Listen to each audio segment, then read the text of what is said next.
There were 10 times more galaxies just like our own Milky Way in the early universe than previously thought. This cosmic insight comes from one of the first studies of images captured by NASA's new James Webb Space Telescope. One of its authors, Professor Christopher Cancellis from the University of Manchester, UK, said that Webb could zoom in on the early universe. This yielded insights about objects in space that we knew existed but didn't understand how and when they formed.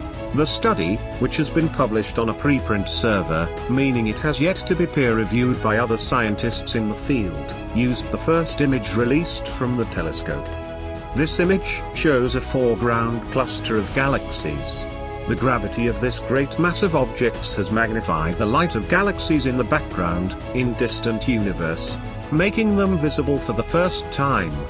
Some of these galaxies existed a mere 600 million years after the Big Bang.